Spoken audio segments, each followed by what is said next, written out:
Today on ATV News, a new Disney princess, the latest on the Ebola breakout, and 2016 primaries. Welcome to ATV News. I'm Katarina Arbidi. And I'm Sarah Schrader-Nahum. ATV News starts now.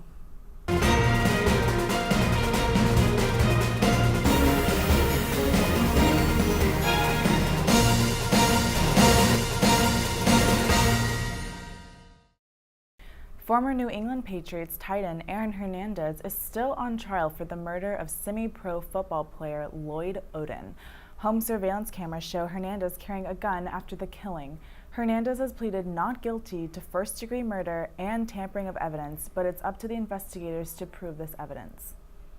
With two new AU updates, we have recently found out that the vacant former hair salon in the tunnel will now house a brand new and bigger subway. The entire space will be dedicated to a space that provides double the seating needed for a popular on-campus food spot.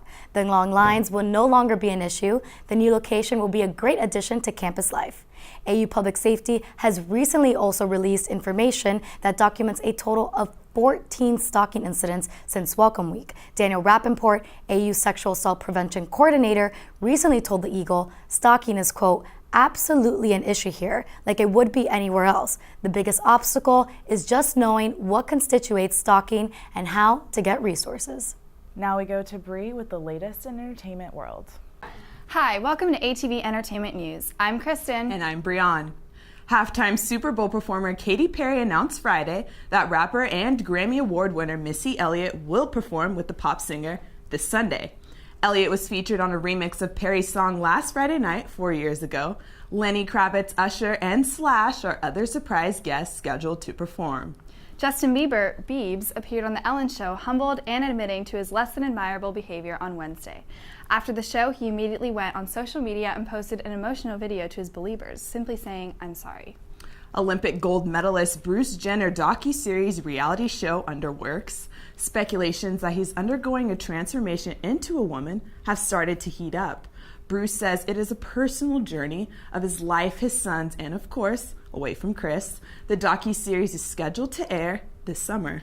Thank God It's Thursday hashtag TGIT kicked off with a series of twists and turns, drawing millions of people worldwide. Nielsen reported that Thursday night's Shondaland hits, Scandal, How to Get Away with Murder, and Grey's Anatomy each tallied more than 8 million views. Also on Thursday, High School Musical star Vanessa Hudgens flourished at her debut on Broadway, starring as the leading role in Gigi at the Kennedy Center. Gigi is a remake of the 1958 film musical. The musical will play for 2 weeks in D.C. before heading to Broadway. That's all for ATV Entertainment News. I'm Brianne. And I'm Kristen. See you next week. 2 were killed and dozens were injured in a gas explosion at Mexico City Hospital earlier this week. An explosion occurred while 110 people were being evacuated after a leak was discovered as the truck was refilling gas tanks in the kitchen. Many people were rushed to the hospital for serious injuries. Mitt Romney announced he will not be running for the third time as president. This week with politics, we have Maggie and Bennett to tell us more. Hi, I'm Maggie Miller. And I'm Bennett Lapidez. And this is ATV Politics. This past Thursday, Mitt Romney announced that he would not pursue the Republican nomination for president. This would have been his third bid for president, and he was the Republican favorite. This move leaves the field open for other contenders, such as Governor Jeb Bush, to pursue the nomination. The Senate voted 62 to 36 Thursday to pass the controversial Keystone XL pipeline extension. The House passed a similar measure January 9th. The vote is a challenge to the president, who swore earlier this month to veto the bill if it came to his desk. President Obama announced details of his new precision medical plan this past week. The plan, which will require over $200 million to implement, is aimed at allowing for new technologies in medicine and making sure the United States is even more advanced in that field. Last week, at the first annual Iowa Freedom Summit, Republican hopefuls with ambitions of running for president in 2016 gave their best shot to impress a conservative audience in the first of many events that are meant to introduce the Republican primary candidates. Speakers at the event included Ted Cruz, Mike Huckabee, Scott Walker, Donald Trump, Sarah Palin, Chris Christie, Rick Perry, and Rick Santorum. This has been ATV Politics. I'm Bennett Lapidez. And I'm Maggie Miller. Disney has announced their newest princess. Elena of Avalor, Disney's first Latina princess, is a 16-year-old character inspired by diverse Latin cultures. She'll make her first appearance on Disney Junior show Sofia the First and have her own spin-off series in 2016. John McCain recently called a Code Pink protester, quote, a low-life piece of scum during a Senate Armed Service Committee hearing. McCain, who chairs the committee, threatened to have Capitol Hill police arrest him if he didn't leave. Super Bowl madness and much more. Taylor is here with the latest in sports. Hello, I'm Taylor Kinsler, and this is ATV Sports. Let's start with women's basketball. This week, the Eagles got the W against Navy, bringing their season record to 13-7 with an 8-1 record in conference play, helping to secure that first-place spot in the Patriot League. The Lady Eagles host Holy Cross today at Bender Arena. Now on to men's basketball. They've struggled mid-season, losing their last 3 games. Coming off an impressive season last year and picked as the top contender in the league this year, AU men's basketball is just 11-10 for the season and 4-5 in conference league play. Coach Brennan is confident the team can turn it around and keep their tournament hopes alive as they head to Holy Cross. Now to the national scene. Football fans, Super Bowl 49 will be played this Sunday in Arizona. The 3-time Super Bowl champion New England Patriots will face the defending Super Bowl champions, the Seattle Seahawks. Now, the Patriots' appearance marks the team's 8th Super Bowl appearance, tying the Cowboys and the Steelers for an all-time record. This will also mark Tom Brady's 6th Super Bowl appearance, making him the first quarterback in history to play in 6 Super Bowls. Now, no amount of criticism or Deflategate scandals can take away from these numbers. Tom Brady's postseason record of 7 games with 3 or more touchdown passes puts him second to Joe Montana. And if he wins on Sunday, he'll tie Joe Montana and Terry Bradshaw as only the 3rd quarterback in history to accomplish this feat. Now, Brady and company will have to get past a tough Seahawks defense. Ranked first in the league, the Seattle defense, led by the outspoken Richard Sherman, have shut down some of the toughest offenses in the league this year. And we can't forget Marshawn Lynch, whose rushing game has been unstoppable this year. Sunday is certainly going to be interesting. For ATV Sports, I'm Taylor Kinsler. A 55,000-year-old incomplete skull was found in Israel that may belong to a group of humans that interbred with the Neanderthals. Discovered deep inside a cave, the partial skull fills a big gap in the Homo sapien fossil record.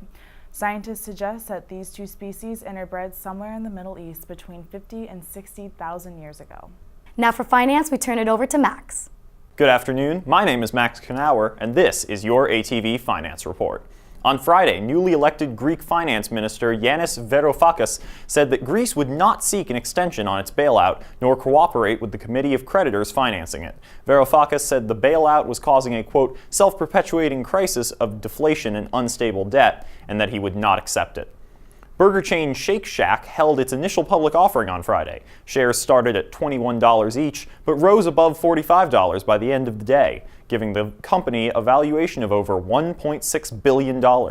And on Tuesday, employment site Glassdoor posted their list of the 25 best jobs in America. The jobs were ranked based on a combination of starting salaries and job openings. Most of the top jobs were in management, engineering, or technology, but physician's assistant came in at number 1.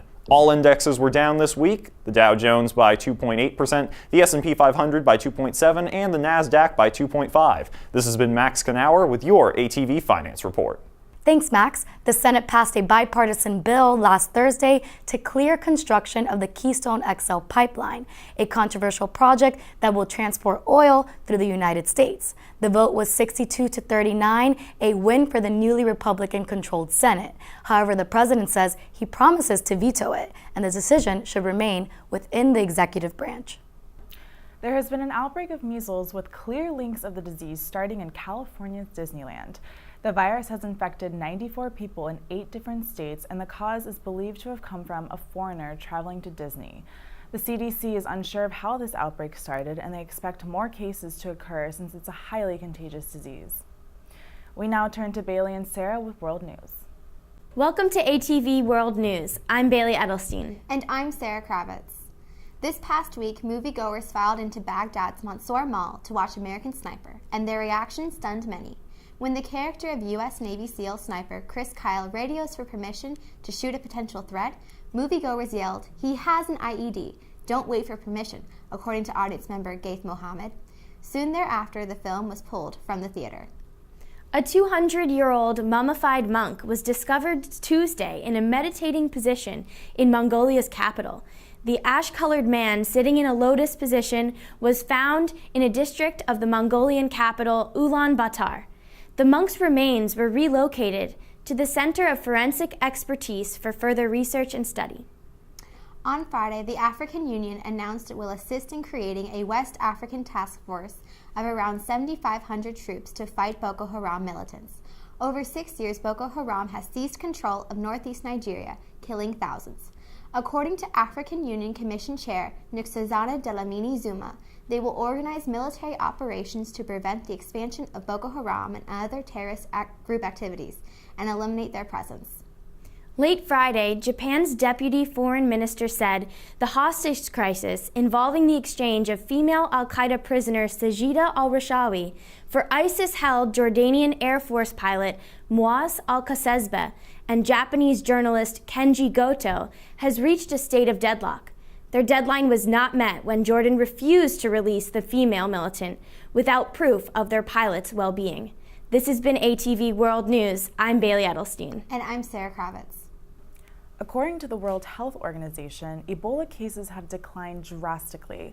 The number of cases fell to the lowest weekly level since June. Only 99 cases were reported last week among Sierra Leone, Liberia, and Guinea. It seems a bad customer service phone call with Comcast will cost you being called a few harsh names. Several Comcast customers have recently come forward reporting their names changed on their monthly bills to that with names with profanity. While the company is apologizing for the extreme lack of respect and inappropriateness, many are coming forward and Comcast is under fire. Are the snowstorms and blizzards finally over? Tatiana's here to tell us more with this week's weather. Hello everyone, I'm Tatiana Reiter here with this week's weather report. On Monday, be prepared for some rain and possibly snow to hit the DC metropolitan area in the early morning hours, with temperatures in the upper 30s. As for the rest of the week, expect dry conditions with temperatures around the 30-degree mark, except on Wednesday with the sun warming us up to 48 degrees. This has been Tatiana Reiter with your weekly weather forecast. Thanks, Tatiana. Some big brand name companies just got the attention of 100 million young Snapchatters. CNN, People Magazine, ESPN, Nat Geo, Cosmo, and Yahoo News, just to name a few, signed up to serve entertainment content that stays in place for 24 hours before disappearing. While most AU students already use Snapchat, this new feature will add another news medium to get quick and unique information. Let's go to Daniela and David with What's Up AU. What's up, AU? I'm Daniela Burson. And I'm David Alessandrini. The Kennedy Political Union announced this week that U.S. Representative William Lacey Clay Jr. will speak on February 10th regarding the situation in Ferguson, Missouri. There will be a question and answer session following Clay's speech where students can voice their concerns. On Thursday, over 100 people attended the launch party for Spoon AU, American University's new food publication. Representatives from Cava, Potomac Pizza, Open City Cafe, and Krispy Kreme provided free samples to hungry students. The winter art exhibits at Katzen Art Center are now open. Glasswork by Sylvia Levinson, paintings by Dean Byington, and a photography display created by multiple student contributors are available for viewing until March 15th. That's what's up with AU this week. Back to you. I'm so excited that AU's finally going to have a publication just for food. I know, I'm very excited to see what Spoon AU brings to campus. Sounds delicious. That's all here for us at ATV this week. I'm Katerina Urbidi. And I'm Sarah Schrader-Nahum. Don't forget to like us on Facebook and follow us on Twitter. Have a great week, AU.